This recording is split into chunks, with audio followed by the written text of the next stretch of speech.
Olá, caros telespectadores. Começa agora mais um programa Com ou Sem Gelo. E o Com ou Sem Gelo hoje tem um gosto muito legal, uma pessoa que eu adoro, um querido, eu acho que um dos maiores conhecedores de pessoas, com certeza, de processo, cara que está olhando à frente, que está liderando como sócio a Heidrick, que é uma das maiores recrutadoras de empresas de seleção do mundo, um gigante, e veio aqui e falou, deu uma agendinha aí para conversar de pessoas. Esse tema aí que tão legal e tão bom de discutir num momento como esse. Gui, show de bola, velho. Obrigado. Bom de ver aqui, viu? Uma honra, meu. Uma honra. Gui, olha para aquela câmera, fala quem é você, bicho. Bom, Guilherme Maciel, sou sócio da Heidrick, trabalho com recrutamento de executivos e de conselheiros, presidentes, diretores, principalmente no mercado de tecnologia e serviços. Então, onde talento hoje é bastante demandado. Bora. Preparado? Bora Vamos nessa? lá. Gui. Tava pronto para responder com ou sem gelo. Calma, essa eu vou deixar pro final, cara. Realmente eu troco, vai no meio, aí depois a gente vai. Pergunta para você, meu. Já é fundamental para um executivo de tecnologia saber um pouco de inteligência artificial? Já é mandatório ou ainda não? Um pouco não, tem que entender já hoje como as coisas funcionam, né? É curioso você falar isso, porque de um tempo para cá, a gente falava que as pessoas precisavam cada vez mais entender a literatura digital, né? No momento que estávamos passando pelaquela fase de transformação digital, que já passou, nós estamos nessa pós-era digital, que é da inteligência artificial, e sim, executivos de tecnologia mandatoriamente têm que entender qual é a lógica, como aquilo funciona e como pode agregar nos negócios, seja na operações, seja na ida a mercado, nas estratégias de go-to-market. Mas mais do que isso, executivos das funções corporativas também.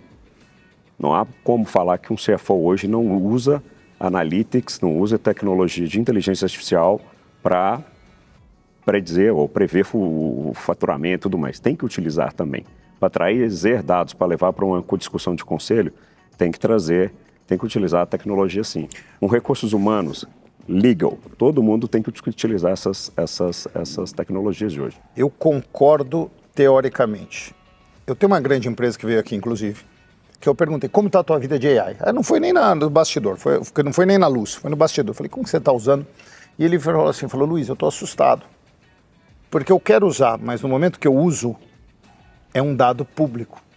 Eu, como sou líder do meu segmento, todas as análises que eu fizer, mesmo não colocando o nome, eu não quero que esses dados sejam. Então, eu uso muito rasteiro. Meu time... até ele falou assim, eu tenho uma noção, mas a gente não está entrando de cabeça com medo desses dados poderem representar mais coisa para o líder. E aí, meu? Não, acho que é natural ter essa dúvida e parte, sim, de um processo de entendimento de como utilizar a inteligência artificial dentro das organizações.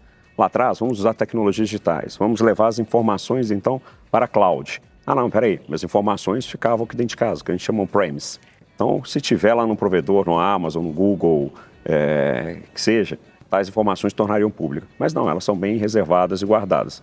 Muitas vezes até com maior segurança, no que tange a cibersegurança, ataques e tudo mais, do que nós temos capacidade de investir dentro de casa. Conhecimento e capacidade de investimento, né? Mas agora com inteligência artificial, eu te garanto que está todo mundo usando. Que aí é o maior perigo. O time inteiro está usando o seu ChatGPT pago ou não pago. O não pago é pior porque, de fato, ele torna-se público. Então, acho que a melhor ideia hoje é abraçar o uso de inteligência artificial e aí sim, criar os guarda-reios, os protocolos de segurança para a gente poder trabalhar aquele dado sensível.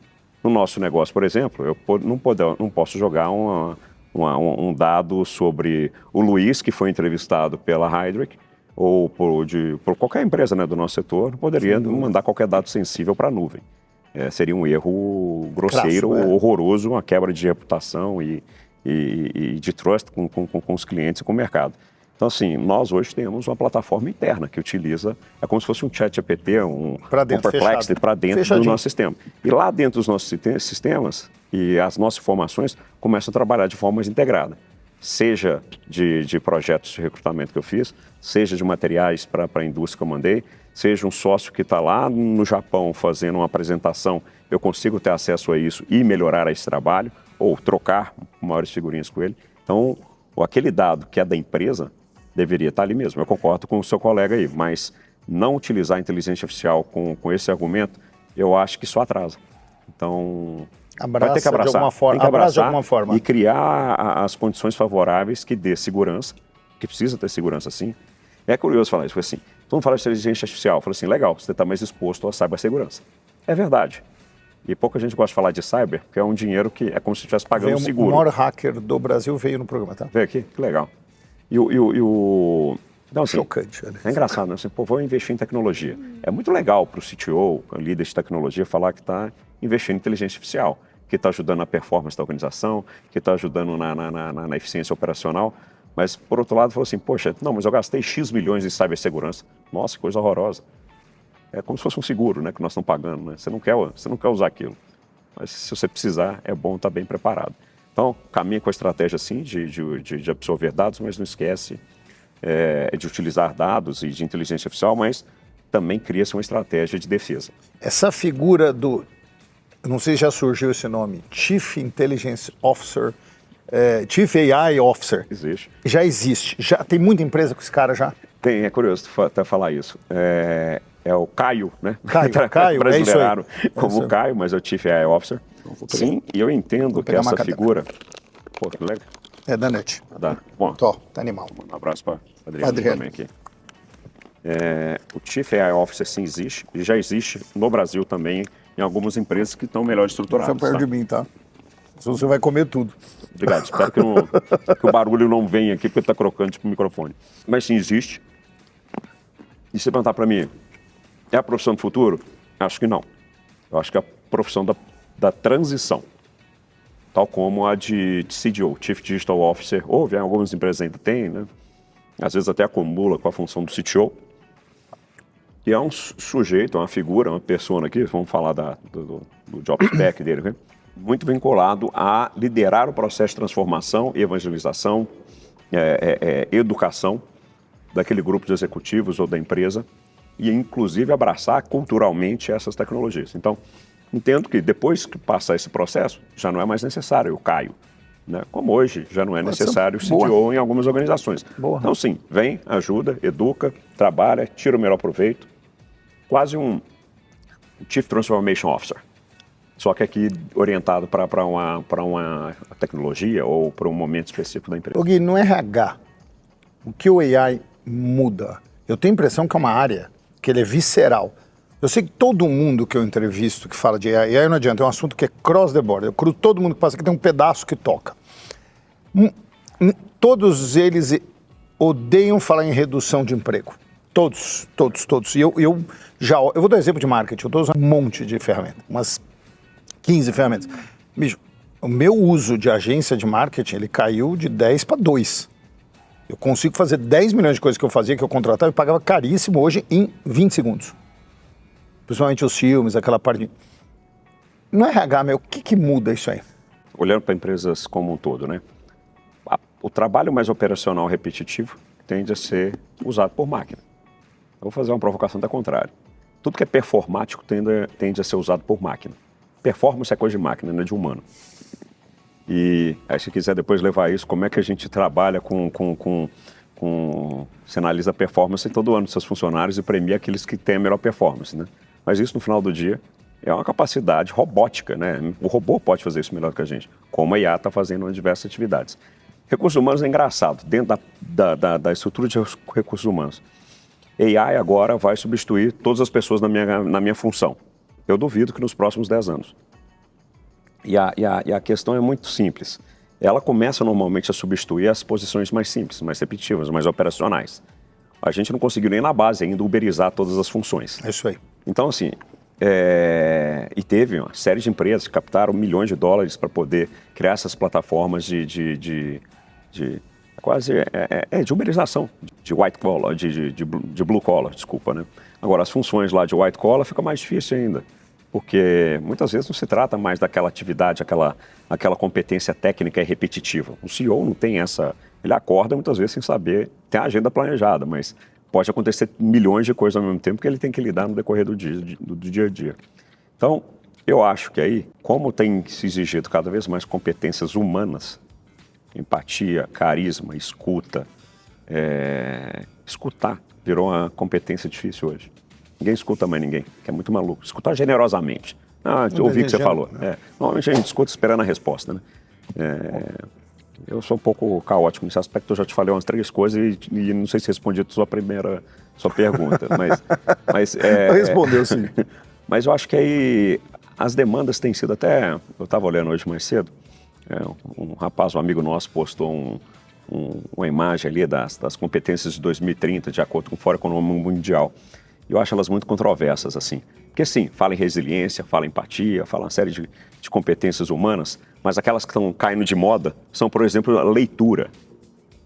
Então, assim, lá em cima estava long life learning. Assim, como é que você vai ser um long life learning se você não está lendo, se você não está estudando? E matemática, e não está entendendo lógica de matemática. Aí você vai ser um expert em AI sem entender tudo isso. Não vai fazer muita coisa. Vai ser mais burro que a máquina mesmo. Burro no sentido de... Vai ser mais medíocre do que a máquina. Você não... E as pessoas que eu vejo que estão fazendo coisas fantásticas, sim, pessoas vividas. O pessoal fala, o rapazinho ali que está criando AI. Ele normalmente não tem a vivência toda que nós temos para fazer as perguntas corretas, né? Aquele negócio, você tem que fazer a pergunta certa. O repertório virou, assim, mágica para AI. Então, assim, você está brincando com AI e criando coisas, como você mesmo disse, ganhando eficiência na sua empresa, porque você sabe qual que é o fluxo todo do seu trabalho. Pô, se acontece, você está fazendo... E um monte de referência do passado. Um monte de referência do passado. Aqui você já sabe que não vai dar certo. E se ela te der uma resposta parecida com aquela, você vai saber questionar. E ela vai ficar mais inteligente. Então a gente vai conversar. E aí vai ficar cada vez mais com a tua carinha, né? Que daqui a pouco a gente cria os twins, né? Isso. Aí a gente pode ir pra praia, dar uma descansada, enquanto a máquina trabalha como o Luiz, como o Guilherme, que vai ser interessante também. É um ano de se contratar mais, um ano que médio. Como estão as empresas, no geral? Se eu fosse fazer, depois a gente especifica os setores que estão crescendo. No geral, se eu fosse falar assim, de todas as empresas do Brasil, é um ano que se contrata mais ou menos? Cara, essa pergunta é frequente e muito boa. Contrata-se mais em momentos de bonança, obviamente, está crescendo, precisa expandir, precisa contratar mais gente e tudo mais, e em momentos em que as coisas estão andando para baixo. Curiosamente, estou falando de lideranças, tá? Tá bom. Momentos de incerteza, ano de eleição, ano de, poxa, teve uma crise econômica maluca, então assim, segura ou demite, aí é ruim para nós. Então esse momento que não está, vamos lá, conjuntura política econômica mundial não tá favorecendo. Tem muita mudança. Assim, poxa, aquela empresa está indo mal, estou vendo a nuvem, estou vendo os trovões já vindo para cá, vai cair uma tempestade. Poxa, as empresas começam a se mexer. Interessante. E foi um pouco desse ano. E esse foi um pouco desse ano para algumas indústrias. Sim, acho que talvez varejo, consumo, né, que está mais competitivo, vamos dizer, nesse mercado, bem mais difícil. Tem mexido, porque também não dá para esperar. E tem uma transformação grande também, né? Eu brinco que as empresas de consumo estão virando empresas de varejo, as varejos estão virando empresas de serviço financeiro. Isso. Então tem uma lógica aqui que tem uma evolução constante. E felizmente o varejo é rápido, né? Então isso é legal de ver a pungência que tem a turma. Tecnologia voltou, né? Depois de 2 anos que tiveram vários layoffs. Então esse ano foi muito positivo para a tecnologia. Então tecnologia esse ano voltou. Eu achava eu não sei quem anunciou agora que vai cortar 100 Amazon. Uhum. Anunciou que vai cortar 100 mil pessoas. No mundo. Vai ter. É engraçado, a Amazon, eu vejo... E a Amazon, quando fala Amazon, tem muitas Amazons dentro, né? AWS, a .com. Whole Foods, né? Que a gente está falando de varejo. Então, assim, tem muita coisa lá dentro. Eu não peguei esse dado precisamente, mas a Amazon é muito curiosa. Ela, em 2020, nos fulfillment centers, então lá nos depósitos, tá? nos armazéns deles, já tinha mais máquina do que gente. Foi quando quebrou. Continuou contratando gente, mas a curva de robôs já era maior do que de pessoas. Então, a atividade, colocar um senhor lá, uma pessoa dirigindo empilhadeira, tem risco de machucar, então tem um risco trabalhista, criação de um passivo e tudo mais. E é um trabalho que uma máquina pode fazer até melhor do que a gente. Então, esse tipo de coisa eles já fazem há algum bom tempo, que é bem interessante, aliás. O que você falaria para o teu filho estudar nesse momento, fora a grade curricular dele? Poxa, cara, eu tenho, né, um filho vai fazer 13 anos amanhã, aliás. Boa. O que você provoca ele a estudar, que você fala, ou estudar ou fazer, você fala, vai jogar mais bola. E eu faço isso também. Você vai jogar mais bola. Não, acho que tem algumas coisas, né? A gente alguns anos atrás, eu falaria, e alguns poucos anos atrás, eu digo 5, 6, 7 anos atrás, eu falava que várias competências humanas eram as que demandariam mais futuro, e hoje está felizmente comprovando, mas eu falava assim, vai ser obrigatório para a meninada, a criançada, codar trabalhar com robótica, esse tipo de coisa. Engraçado, codar sumiu do espaço. Mas eu acho que ainda a lógica de programação seria importante para eles entenderem. Então, lógica eu acho que é legal. Mas como as competências humanas eu acho que serão mais demandadas hoje já são hoje, né? Então, assim, como é que você é empático? Se você não conhece, se você vive na sua bolinha. Então, assim, meu filho sai aqui da escola britânica, sai de gravatinha, vai jogar bola no pé da favela. Eu acho isso maravilhoso. E para ele não há diferença entre o amigo da gravatinha e o menino que desceu na favela para jogar bola. Isso é verdade, tá? Não tô contando história, não. Assim, um monte de amigo meu, você é maluco? Você quer que seu filho seja jogador de futebol? Né? O ambiente, né? Eu escuto isso. Não é muito bacana, não é? Assim, poxa, na verdade eu quero que meu filho seja o que ele seja melhor. Então, assim, se eu puder dar o privilégio para o meu filho escolher fazer aquilo que ele ama, aí eu acho que eu me realizaria como pai também. Então, eu sei que não... É difícil, né? A gente quer que o filho tire a nota 10, eu não sou esse pai. Que ele não escute isso, mas mas eu quero que vá bem na escola para não ter problema para não ser um atraso na vida dele, né? Mas faculdade também, a gente tem escutado que tipo de faculdade? Não sei essa resposta. Para o meu filho que vai fazer faculdade daqui 5 anos. Como mudou, né, meu? Eu acho que eu e você são de gerações que o pai falava, vai ser médico, vai ser advogado. Médico, advogado ou engenheiro, né? O resto é ramificações para eles, né? E hoje eu olho algumas profissões, por exemplo, vocês concordam comigo, eu acho psicólogo hoje uma baita de uma profissão. Nós estamos atravessando uma fase de doenças mentais 10 vezes pior do que a gente passou, uma cobrança de felicidade. Esse negócio, ele vai explodir. Aí vai nascer 1000 especializações de psicologia, entre outras coisas maravilhosas. Eu acho que aquela história do fecha-se um campo, abre um monte de saúde, viu? Longa vida. Tá um calorzinho aqui, eu vou aproveitar e tomar o drink aqui. Gui, entra um pouco mais na taxa de desemprego. A gente está numa taxa de desemprego atual, das mais baixas que a gente já teve. Está tendo uma acordada do brasileiro do que ele quer. Eu acho que eu nasci e cresci para ser um CLT. E outro dia um menino brincou comigo que CLT é meme. Aliás, meu filho brincando, falou, o cara é CLT. Eu vi uma molecada brincando que o CLT virou... Olha que loucura que virou isso, hein?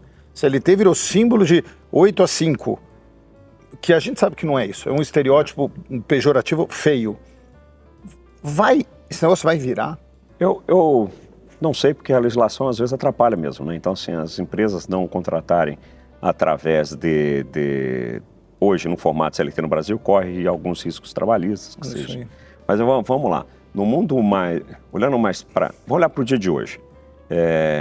Nós admiramos empresários e nem empresários, vou falar empreendedores. Empresário é outra coisa. Aliás, eu acho que a gente tem muito empreendedor no Brasil e pouco empresário. Deveríamos ter mais empresários. Mas assim, todo mundo valoriza aqueles serial entrepreneur. Assim, que às vezes nem entregou, já está fazendo outra coisa, tal, mas assim, às vezes aquele que era o sobrevivente antigamente pode ser um serial entrepreneur, mas aquele cara que constrói várias coisas grandes e seriais, né? Aí sim, seriais, também é um serial entrepreneur. Então, hoje eu acho que a gente admira mais essas pessoas.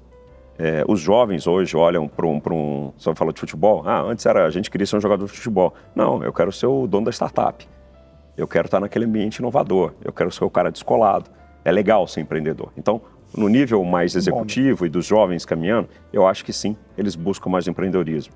As empresas de serviços financeiros, eu quero ser o dono da minha gestora. Né? Então, isso acaba discutindo.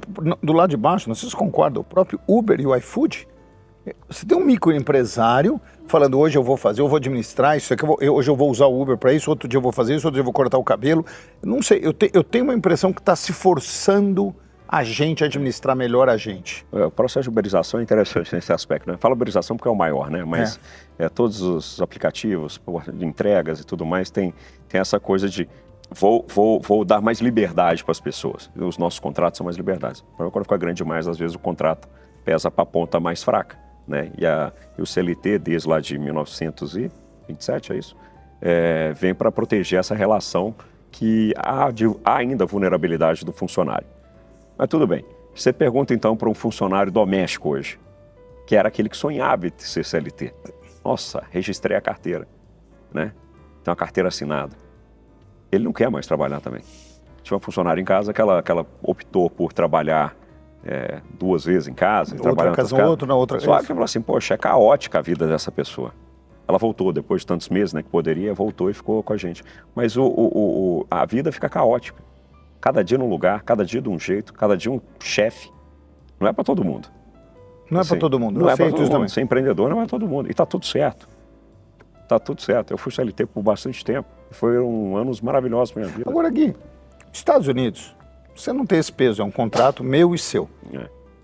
Faltou empregado, o salário sobe, tem excesso de gente, o salário cai. Nessa história do Trump de segurar algumas fronteiras, eu sei que faltou garçom e metade dos Estados Unidos não tinha garçom. Ele não se autorregula de maneira mais fácil? Lá também está tá falta de demanda mesmo. Você que viaja lá recentemente também, você vê que eu quero sentar naquela mesa do restaurante. Não pode porque não tem garçom atendendo naquela praça, né? Então tem escassez de pessoas lá sim. Mas a gente segue mais o modelo europeu, né? Que sim, é protetivo, que tem cláusulas mais pesadas para... Não é igual à França, que você não pode demitir mesmo. Mas acho que talvez a gente esteja aqui no meio do caminho. Mas a gente, em termos de legislação, a gente segue mais o modelo europeu que o anglo-saxão. Então, não é tão simples demitir, nem... Mas tem um viés, não tem mais indo o caminho de você tomando mais... Antes, antes era só CLT. Agora eu acho que começa a fazer pelo menos isso. Antes não tinha absolutamente essa discussão. Perfeito. Aliás, a gente está para lançar aqui o primeiro Open Talent Summit, né, que é aqui no Brasil, que discute exatamente essas questões. Eu vou um pouquinho além agora, porque sim, a modalidade de contrato vai mudar. Vai ter aquele CLTista, vai ter aquele temporário que já existe. Né? Então, assim, poxa, e antes temporário era para funções mais de baixo escalão, mas os analistas, né, um coordenador, até que seja.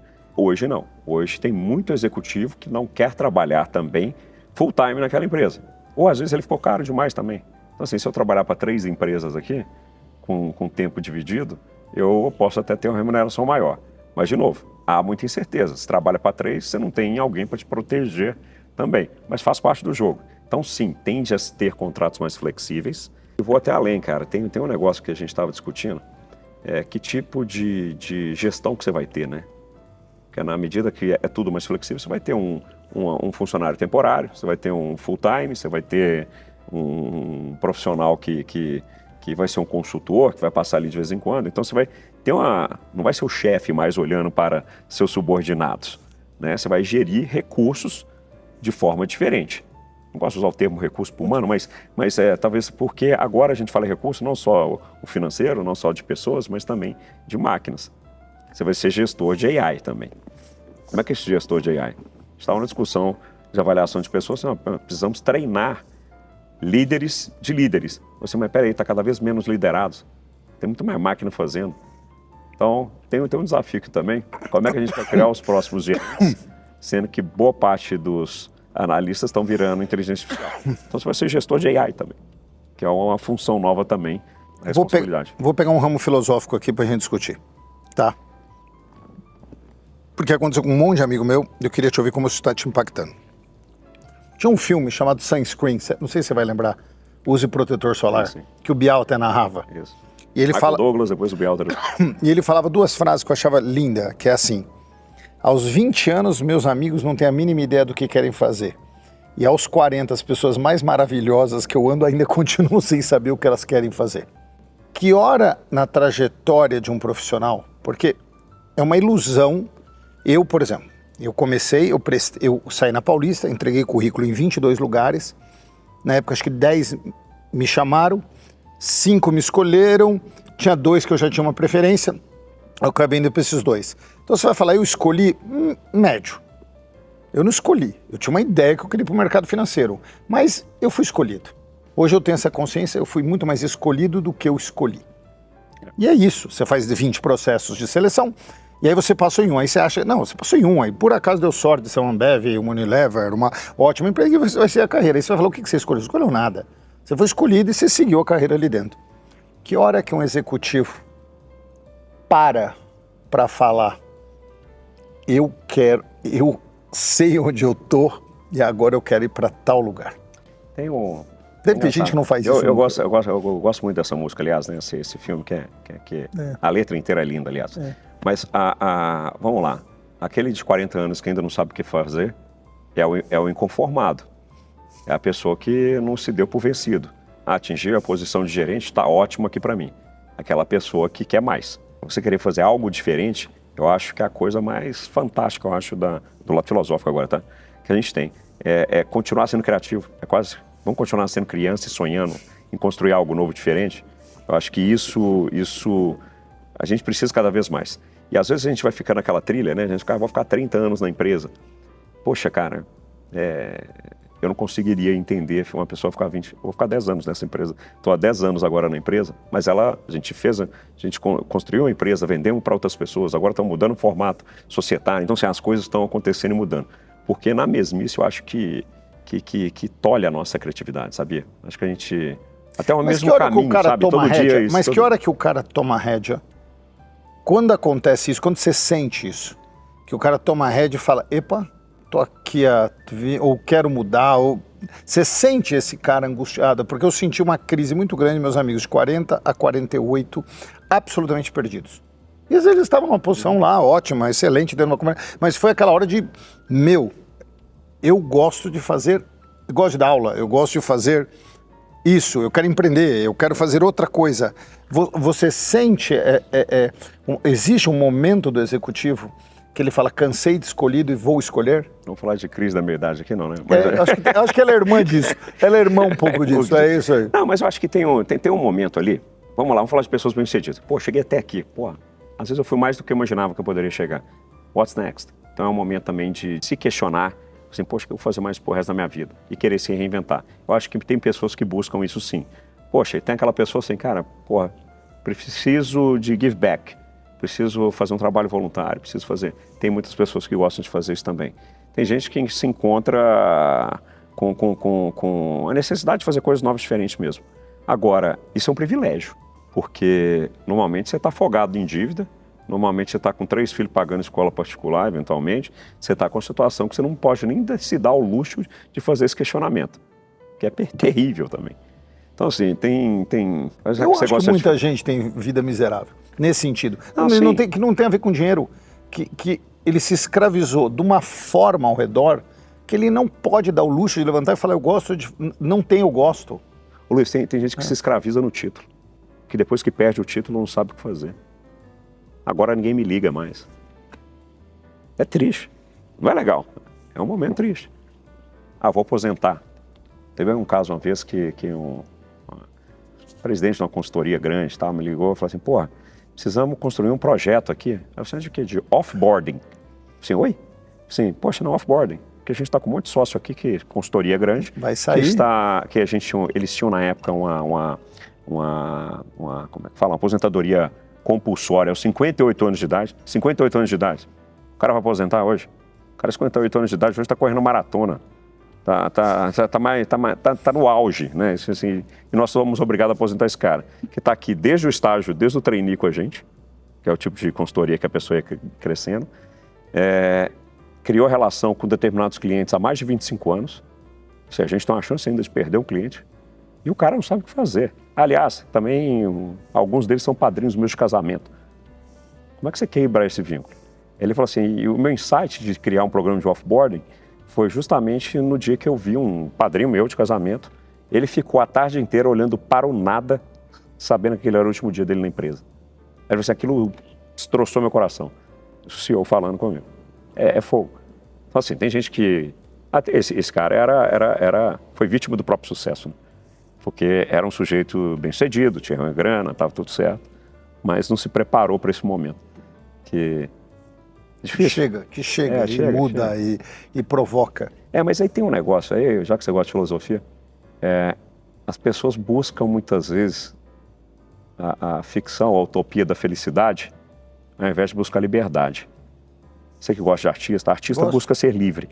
A gente veio buscar mais ser livre do que feliz. Feliz não existe felicidade, né?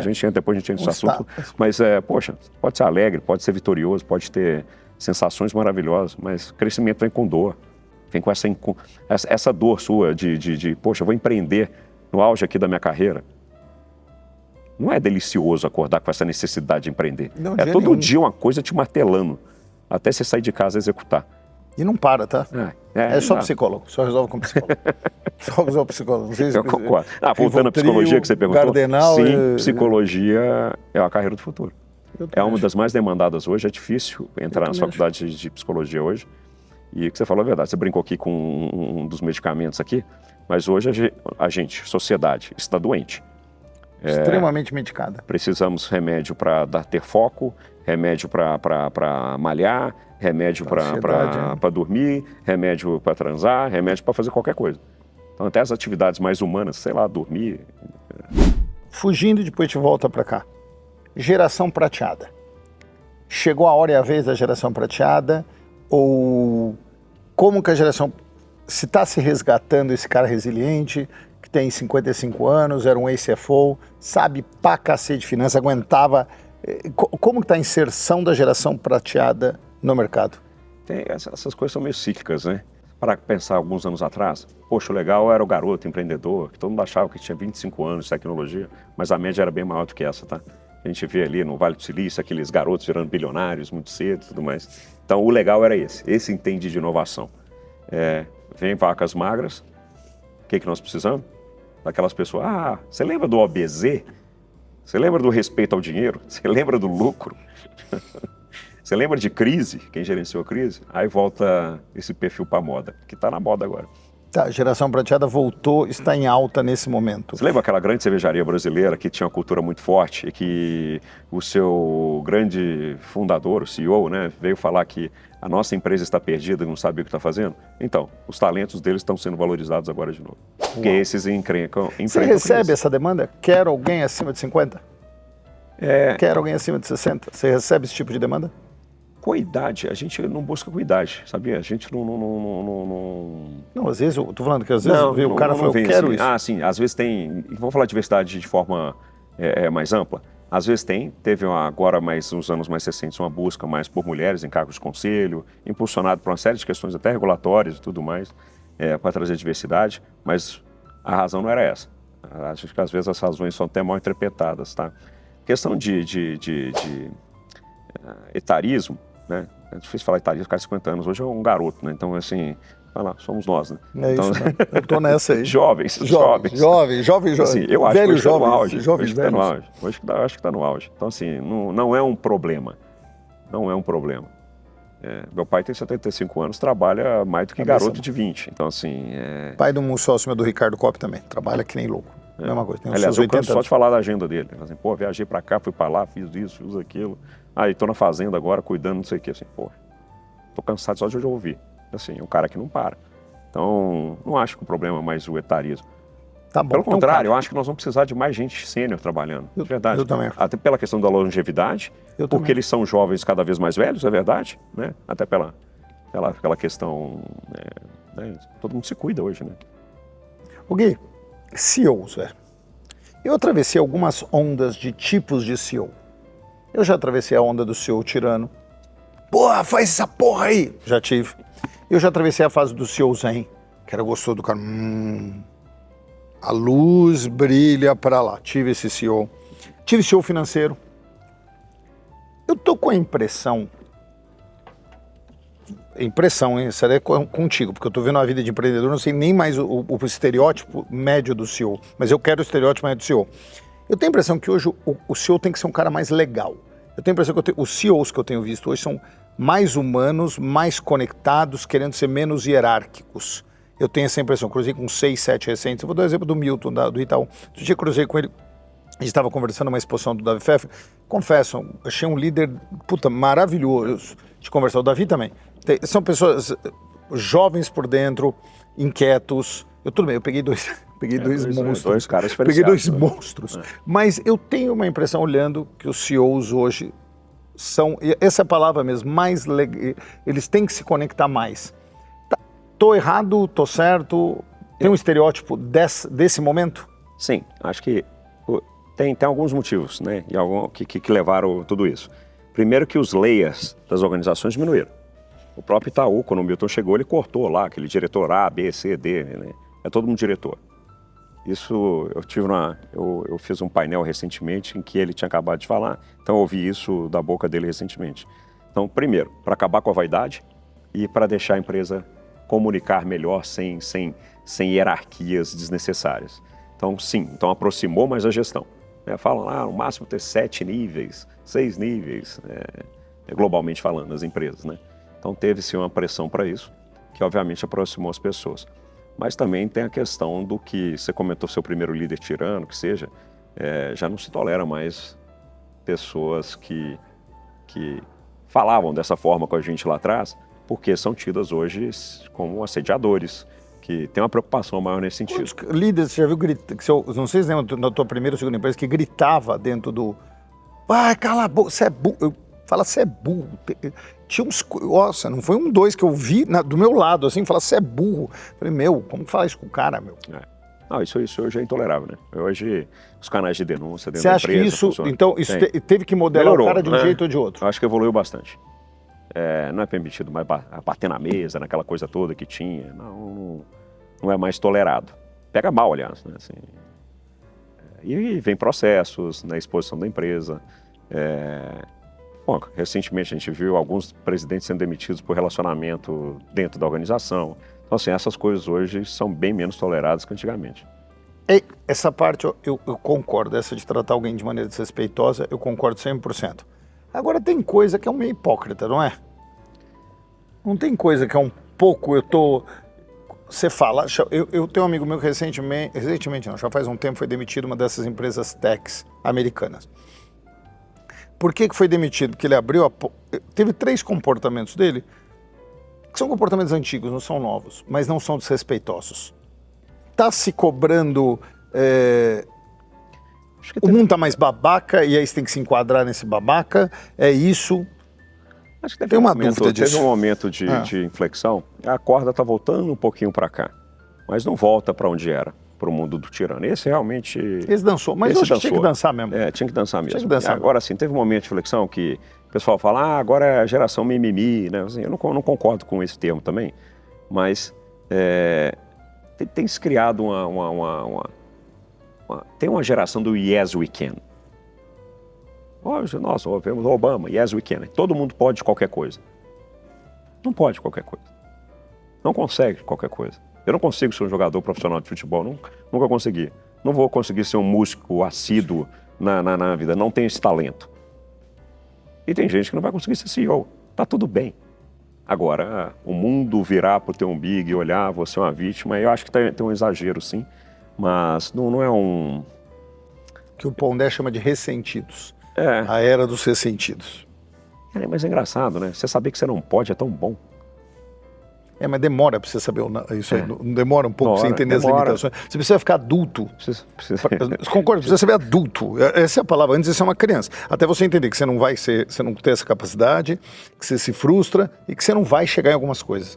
Aí parece que o mundo melhora. Mas eu percebo que essa é a mudança do criança para adulto, que eu acho que hoje está acontecendo com 38, 39 anos. E tem uns que nem acontece isso ainda. Para algumas coisas, né? Mas assim, ela está mudando de assunto totalmente, mas assim, a moçada também está começando a, por exemplo, querer ser adulto antes, questão de sexualidade, pornografia, acesso a coisas também que são de adulto muito cedo também, que eu acho que aí tem perturbado bastante. Eu estou vendo agora um grupo, os amigos do meu filho e tal, que na escola a gente discute bastante esse tipo de coisa, porque ser precoce também tem seu preço. Então, para coisas, nós estamos forçando a barra, meu filho pode tudo e tá tudo certo. E uma hora, eu acho que a conta uma hora chega. Fala de geração Z, você entrou um pouquinho nesse daí. O que esses meninos hoje ambicionam numa empresa? A tal da flexibilidade, liberdade, o chefe legal, o propósito, esse bolo todo é realidade numa geração Z ou tá com muito estereótipo de tem que ser assim, eles estão todos assim? Como que tá isso aí? Eu acho que eu tô naquela toalhinha ali de ver a pessoa amadurecendo, sabia? E eu vejo garotos e garotas assim, querendo fazer mais, entregar mais, crescer, ambiciosos, não reclamando, e tem uma turma que reclama. Aí eu paro para olhar assim, poxa, na nossa época também tinha uns preguiçosos lá também, tinha uma turminha que ficou para trás, by the way. Né? Isso aí. Esperou a loteria. Hoje o número é maior de bons e maior de ruins, e essa turma é sempre ruidosa. Exatamente. Agora, tem muitas gerações dentro das empresas, talvez seja completo, né? Nós estamos falando do etarismo, mas estamos falando também de gerações novas chegando. Então, assim, é você gerenciar teu neto, seu bisneto, Então, esse tipo de coisa também. Aí tem conflitos de gerações mesmo. Mas eu gosto de olhar isso pelo lado positivo. Eu era muito menos inclusivo até relacionar mais com essa geração. E é engraçado que você aprende trabalhar com o grupo LGBTQIA+, trabalhar com pessoas de outras raças. Você só você aprendeu? Sabe o que é engraçado? Primeiro que a gente fala muita besteira, né? Acho que é a primeira coisa que eu aprendi. E eu lembro de ter contratado uma menina transexual lésbica, que é maravilhosa, uma pessoa que, aliás, devo muita graça, agradecer a ela, porque eu aprendi muito. E a primeira coisa que nós a contratamos, eu falei, se qualquer pessoa que te desrespeitar, a briga vai ser comigo também. Então fica tranquila. Agora, eu vou te pedir um favor. Se eu falar qualquer besteira, você me avisa. E eu falava. Então, assim, a relação foi honesta desde o dia 1. E eu aprendi bastante coisa. A gente fala muita besteira na nossa geração, que não deveria falar. Então, assim, você aprendeu como se comportar num grupo diverso. Teve um jantar de amigos nossos que era propositalmente constrangedor para nós homens, brancos, héteros, que seja, privilegiados. Ele fez um jantar só de executivas mulheres e botou um homem em cada mesa. É muito desconfortável. E olha que eu adapto qualquer ambiente, eu sou um cara bem tranquilo. Aí eu falei assim, gente, eu falei para ela, eu estou desconfortável. Não teve nenhum quebra-gelo falando de futebol, do jogo. E foi proposital? Foi proposital, eu achei maravilhoso. Para sentir isso, agora você vai sentir... Vários CEOs, cada um sentado numa mesa, um homem com 8, 9 mulheres, não sei, 10 mulheres ali. E eu falei assim, eu estou desconfortável. Elas começaram a rir. Nós não, nós estamos acostumados com isso, é todo dia assim. Aí eu assim, caramba. Aí você voltava para casa, para as reuniões, vamos garantir que tenha mais diversidade nessa discussão aqui? Então, assim, tem coisa muito bacana que a gente aprende com essa geração. Então, assim, de novo, né? A gente falou de empatia, mas, poxa, o cara de 60 anos já é velho. O garoto de 20 e poucos é mimimi.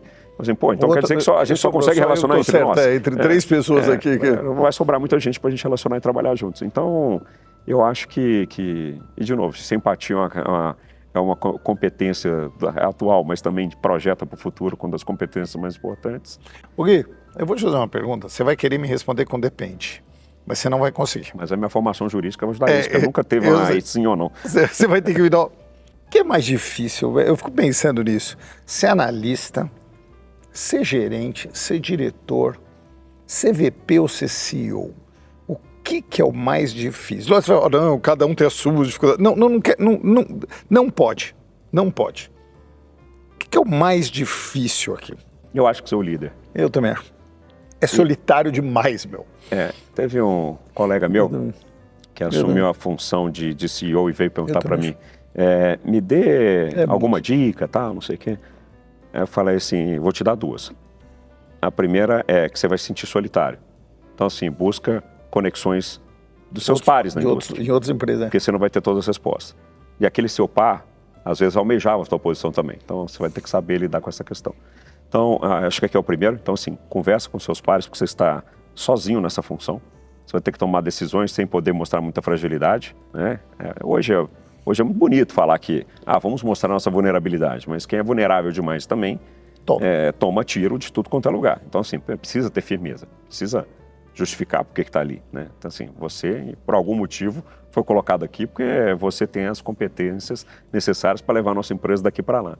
E a outra, seja transparente. Sabe por que é transparente? Hoje, voltando para aquela questão E eu não estou falando assim, poxa, tem um dado confidencial. Eu sei que tem dados confidenciais. Mas seja transparente no ponto. Essa informação eu tenho, não posso dar nesse momento. Essa informação é essa. Ou eu não sei, ou não eu não tenho, sei, não ou tenho. eu falo assim, eu não posso passar essa informação ainda. É uma discussão com o conselho, é uma discussão que ainda não está definida e não é o momento ainda de divulgar.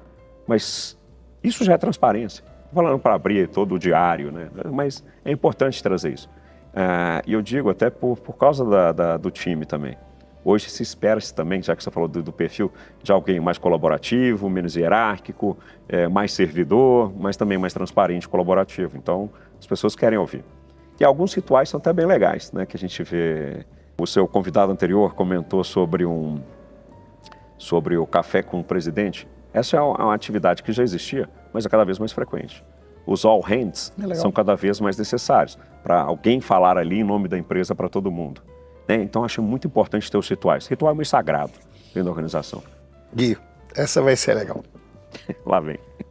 Eu conheço, eu me colocar, eu podia terceirizar esse comentário, mas eu vou, e todo mundo que está aqui tem o mesmo comentário de alguma coisa.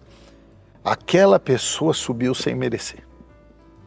Todo mundo tem esse comentário. Eu nunca vi um colaborador na vida não usar essa frase pelo menos uma vez na vida. Eu nunca vi. Pergunta, bicho. Alguém sobe sem merecer? Não, vamos... Essa, vou responder bem mineiro aqui. Não, vou responder de uma forma bem mineira. Jabuti não sobe árvore. Alguém colocou ele lá. Ou ela lá. E muitas vezes a gente não compreende as razões porque foi colocada. Colocar as pessoas... Isso não é óbvio, às vezes. E às vezes tem um protegido, um guardião, um leve-trás. Pode existir. Existe. Tem um leve-trás, às vezes. Tem. Então, ufa, né? Se fizer ufa, pode existir. Pode existir. Não, assim, a pessoa... Mas subiu por alguma razão. Agora, colocar pessoas em funções chaves expõe mais quem está na função do que... Mais quem a colocou do que quem está sentado na cadeira. Você começa a colocar em xeque a pessoa. Vamos falar de futebol para ficar mais tranquilo, mais claro. Né? Tem um empresário que influenciou, colocar na seleção, que seja. Legal, chegou ali. Mas esse que está escalando está se expondo mais do que o empresário do cara. Pô, não é possível que contratou esse cara, que escalou esse cara. Então, cuidado também de colocar... É interessante isso, aquela pessoa que se cerca de minimis. Isso é outra coisa também que está em desuso. Sabe, Edu? Nós somos da geração que great minds think alike, não é isso? E hoje a gente fala de inclusão e diversidade. Inclusão e diversidade cognitiva. Então, assim, quando a gente ia lá, você falou de entregar os currículos, tal, não sei o quê, tinha 300 Luiz ali para ser da mesma faculdade, fazendo os mesmos cursos, com o mesmo pedigree, vindo disputar uma posição. Hoje já não é legal. Tem uma empresa com CEO com 7 vice-presidentes minimis. É ruim para a empresa. Não é só por uma questão de ser legal, cool, bacana, tá na moda. É ruim para a empresa. Eu ouvi um negócio uma vez que me machucou, mas foi uma das aulas mais maravilhosas que eu tive no MBA, no INSEAD. E eu tinha aula com um espanhol chamado Pedro Alvarez. E o Pedro olhou, todos os CEOs, todo mundo, os CEOs se levam. E ele olhou e falou, como que vocês escolhem CFO? Aí um outro falou. Falou, olha, meu amigo, vocês veem que se lenga-lenga para mim, se deu um cargo de confiança no planeta. Chama-se CFO. É o único cara que pode ferrar o CEO é o CFO. Ferrar mesmo, porque é o único cara que tem telefone vermelho. Ele é o cara que guarda o cofre. Então, se esse cara é um dos poucos que, se quiser fazer bagunça, ele faz. Ele falou, senhores, eu entendo a competência que vocês falam do CFO, mas 70% das suas contratações, elas estão calcadas primeiramente em confiança. Passar bem. Foi embora. Depois, cada dia ele provocava de um jeito. Pô, essa foi fogo, meu. É interessante. Sabe? E que é a posição que mais se faz com empresa de recrutamento. Então, assim, reputação de CFO, boa ou mal, né? Ruim, a reputação boa, ela é conhecida facilmente. Mas sim, tem que ser... Acho que mais do que o CFO, né? Criar relação de confiança entre líderes e liderados é fundamental hoje. E é difícil, talvez seja das coisas mais difíceis de construir. Nessa linha, confronto e conflito. Tem líderes que adoram a bomba. Comercial, fala pro financeiro que você não consegue vender mais porque não tem mais linha. E é problema dele. E ele que tá errado. Tô com você. Financeiro, cara quer vender barato, meu. Você não faz nada, bicho. Você é um bunda mole, o comercial faz o que ele quer. Eu gosto do universo de 1000, é sempre gostoso. No universo de 1000, você vê muito mais liderança por conflito ou mais liderança por confronto? Confronto também tem que cair de desuso, tá? Você acha que tem diminuído? Tem porque ela não é eficiente. Colocar esse terror na organização coloca as pessoas trabalhando de forma não alinhadas para atingir determinado objetivo. Então eu acho que sim, está em desuso. Empresas eficientes não trabalham com confronto. Trabalham com colaboração e confiança.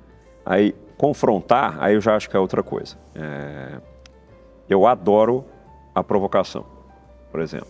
Tem um cliente meu que é uma consultoria em que, às vezes, eu acho que eles vão brigar nas reuniões, de verdade, porque um provoca o outro, mas é uma provocação intelectual.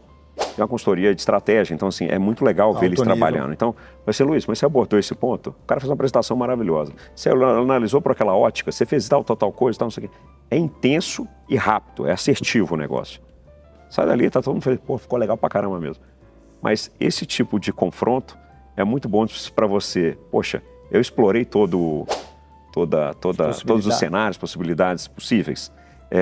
Estou seguro agora para apresentar? Depois desse interrogatório aqui, dessas provocações, agora estou mais convencido que o meu projeto é bacana. Então, sim, isso é diversidade cognitiva, tá? Isso é diversidade cognitiva. 0 é empresa sem conflito. 100% é totalmente confronto. Vamos chamar de 50% conflito. Média para você. Eu tenho a impressão que se trabalha hoje mais aqui, eu não mexo na tua área, você não mexe comigo, e vamos viver em paz, e vamos empurrando as coisas, que o bônus está chegando, não pisa no meu calo. Eu tenho a impressão que as empresas estão mais aqui do que aqui. Eu tenho essa impressão. Eu não vou colocar em percentual, mas bem menos conflito, cada vez menos.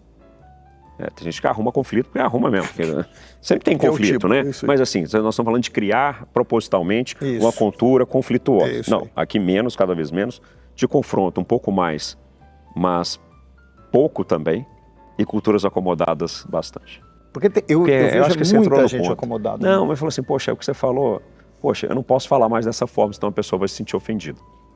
Eu não posso falar desse jeito, senão ela vai me interpretar mal. Ah, então não falo. Isso é bom para a empresa? Lógico que não, mas como é difícil as pessoas, eu não sei se é latino, que eu via isso um pouco na França, fiquei um tempo fora, eu não sei se o latino tem o pessoal e o profissional muito, então eu critiquei a tua apresentação, falo que a tua apresentação não é legal, puta, ele não gosta de mim, ele não gosta de mim, meu, não tem nada contra você, minha apresentação tá horrível, fez um slide porcaria, não vi um número, não, você não gosta de mim, pô, você é demitido. Putz, meu, te vira, dá uns pulos.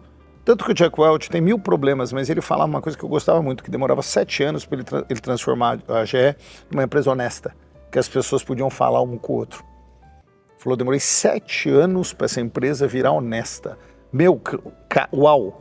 Porque você não, né, mexo, não mexo, vou lá no cara comercial, mas não vai ganhar bônus, vão me ajudar, para que eu vou entrar nessa?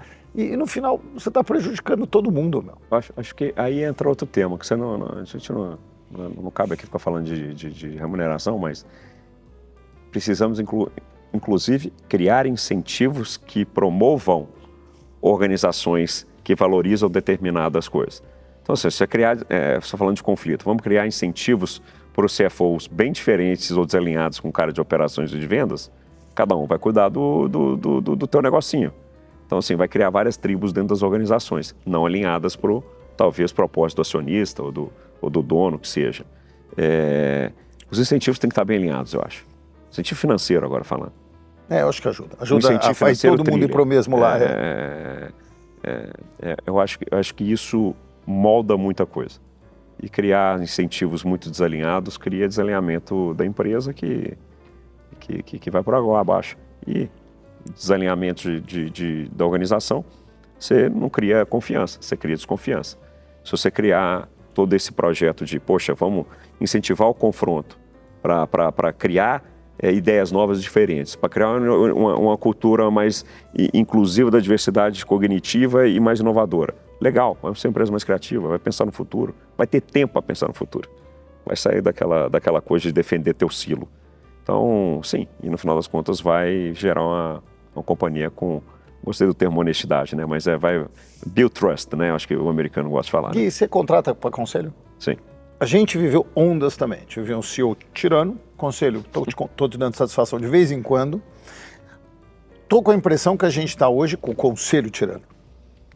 Conselho, você faz isso e CEO, quem manda aqui, implementa. Está no equilíbrio correto hoje na maioria das empresas? Você acha que é isso o final? No final, o conselho fala quem é o dono? A maioria dos conselheiros, não sei, tem uma grande parte ali que é o dono legítimo das ações. Pelo menos tem um indicado por ele. O CEO geralmente é um profissional do mercado. O que é o certo? Acho que, vamos lá, tem um tema sobre conselho, né? Que fala assim, poxa, agora todo mundo quer ser conselheiro. Por que agora tem mais conselhos e mais conselheiros também, obviamente? Engraçado, estava falando com o presidente de uma empresa de educação, que é a educação executiva, E eu falando com ele assim, poxa, nós temos mais conselheiros hoje porque nós estamos passando pela quarta... Algumas poucas empresas estão entrando para a quarta geração. Pensa, você vai lembrar de uma ou outra gigante. Vou falar uma grande aqui que todo mundo fala, que tem uma, que é conhecido por ter boa governança, a Votorantim, por exemplo. Está na quarta geração familiar. Votorantim, Itaú, Gerdau. Itaú terceira, né? A Itaú terceira. Gerdau acho que é quarta já Gerdau, também. acho que é quarta. Acho que é quarta. Tem um monte de gente. Mas são pouquíssimas empresas nesse estágio. É coisa de menos de 0,5% das que sobrevivem lá. E às vezes sobrevive porque foi comprado, fundiu, virou outra coisa, está tudo certo. Mas para pensar, tem uma série de empresas fazendo mudanças de geração em geração, evoluindo porque também tem uma necessidade de captar dinheiro de uma forma mais estruturada. Você não vai a banco mais se você não tiver um mínimo de organização. Você não vai evoluir para uma venda da empresa se ela não tiver um nível de governança específico. Você não vai abrir capital se não seguir todas aquelas obrigações. Então, tá tudo... Teve uma força aqui que impulsionou essas empresas a correrem atrás de eficiência e melhorias. Aí ele falando assim, poxa, Guilherme, sabe, olha que coisa curiosa, nós estamos na quarta geração de pessoas formadas no Brasil. Não sei se seu bisavô foi formado. O meu não foi, meu avô também não. Meu pai é a primeira geração de formados, eu sou a segunda, meu filho ainda não chegou. Então, assim, nós somos muito jovens empresários e empreendedores. Se parar para pensar. Tá. Então, agora, boa ótica de por que tem mais conselheiros? Porque agora as empresas estão se preparando, estão passando por um nível de governança muito mais estruturado que tinha lá atrás. E aí abrindo perfis diversos. Antes era só os homens brancos, héteros, não sei o quê, que ficava lá tomando uísque, discutindo alguma coisa, um monte de amigos sentando junto numa sala para discutir. Era. Até as competências eram diferentes. Era o meu advogado, era o cara de confiança de finanças, era aquele empresário que eu admirava e eu era conselheiro da empresa dele também. Era aquele grupo para debater. E debatia, funcionava naquele momento, talvez. Tá tudo certo. Hoje os problemas são muito mais complexos. A gente passou por globalização, nós passamos por inclusão e diversidade, nós passamos por Covid, crises inúmeras. Então, um mundo mais complexo pede-se também um perfil, conselhos mais completos. Aí você tocou sobre outro tema. Tem os representantes dos acionistas, que não são independentes, e tem aqueles que são independentes. Né? A gente está acostumado a ver lá, poxa, tem um founder que foi para o conselho, aí tem aquele do fundo de investimento XPTO que colocou tanto, então ele tem direito a um assento, o outro também, o outro que estava junto está lá também. Poxa, aí quando começa a evoluir o nível de governança, peraí, vamos trazer os independentes. Aqueles que vão dar o pitaco de verdade, que vão peitar inclusive donos ali, assim, poxa, você está fazendo isso? Aí depois tem que ver como é que os donos, investidores, encaram essa figura provocativa que faz parte do jogo. Eu fui de conselho. Quando eu pedi 3 vezes para mudar o CFO, o CFO não conseguia apresentar um fluxo de caixa. Mas era o cara de confiança do dono. E eu vi que não mudou, sabe o que eu falei para ele? Perco a minha função aqui. Se eu dou um conselho, a gente sabe que tem deficiência técnica, a gente está precisando enxergar a informação, a gente não precisa. Bicho, te adoro, você me adora, vamos continuar sendo amigo. Beijo. E terminamos super bem, tá? Poxa, cara, essa é uma coragem que ainda falta. Conselheiro, acho que não pode pedir demissão. Pedir na hora. E deve. Sem um problema. Deve. Você tem os melhores para mim, fala assim, olha, meu mandato era ajudar a empresa até aqui, acabou meu mandato, eu não vou renovar. E tá tudo certo, traz um outro para esse novo estágio. É que nem executivo. Vai ter as competências, mas tem gente que se apega ao cargo do conselho também. Aquilo, de novo, né? A gente fala de apegar cargos. Gui, estamos indo pro ruminho final. Eu vou agora fazer um ping-pong com você. Eita. Tá ferrado. Mas é só para elogiar. Então, quando elogiar é sempre bom. Tá ferrado. Se fosse... Eu vou passar por vários casos. Você vai ter que falar as empresas que cabem essas pessoas olhando o que há de legal. Se fosse um jovem hoje de 19, 20, recém-formado de engenharia, quais 2 empresas que você fala, puto, que legal para começar? Empresas eu acho difícil que vou poderia indicar os clientes aqui, vai pegar mal. Mas assim, eu acho que a área financeira hoje no Brasil está muito sofisticada e apostaria também em tecnologia. Se fosse uma mulher de 32 anos, que empresa do setor, que valorizam de alguma forma, essa diversidade, não sei se diversidade, mas valorizariam os skills femininos? Bom, sabe um mercado que eu acho que precisa de muita mulher e está carente e está buscando de serviços profissionais? Consultorias, escritório de advocacia, consultoria de tecnologia, consultoria estratégica, consultoria de tecnologia, até porque foi um ambiente que elas muitas vezes não cresceram pelo momento mais bonito da vida, que era que ia ser mãe, né? Então, quando voltava, já estava num estágio diferente, já não alocava, já não tinha work-life balance, então a alocação de projeto ficava meio confusa. E hoje é tão valorizada mulheres em cargos de liderança de empresas civis profissionais, é muito carente. Então, como é carente, eu adoraria ver mais. Geração prateada. É de ouro, né? Para onde você recomendaria eles? Que lugares você acha que eles são ultra válidos e que seriam muito abraçados? Eu acho que em todo tipo de organização, desculpa não ser tão preciso aqui, mas a startup precisa de um cara prateado. Precisa de um mentor ali do jovem startupeiro, por exemplo. Quando a gente vai ver aquelas mentorias, poxa, precisa de alguém sênior suficiente que viveu outros ambientes, outros cenários para ajudar. Precisa. Um CFO prateado é muito... Se fosse para trazer um CFO para a minha empresa, eu preferiria trazer um que me passaria mais confiança, já que você falou de confiança. Impressionante isso, né? Para cuidar do meu dinheiro? É isso aí. Assim, médico, por exemplo. Você prefere um prateado ou o que começou ontem? Não tenho uma dúvida, isso aí. Gui, olha para aquela câmera, dá um conselho de carreira, quem está no meio da carreira e quer se reinventar a carreira, por onde ele começaria? Eu acho que o exercício é mais íntimo e profundo. Eu acho que deveria olhar para aquela criança lá atrás, o que ela queria ser, né? E ali buscar alternativas, que hoje tem. Hoje tecnologia é barata, hoje processos são simples implementados e falta pessoas com capacidade de sonhar alto, né? Então, resgata aquele sonho da gaveta e bota para funcionar. Executa, né? Não deixa só na gaveta, não. Acho que fazer qualquer coisa hoje para movimentar, mesmo que não esteja perfeito, não espere o momento perfeito para fazer as coisas. Vai fazendo. Nada melhor do que começar a fazer do que procrastinar, né? A gente procrastina muita coisa, muito sonho. Então, tira ele da gaveta.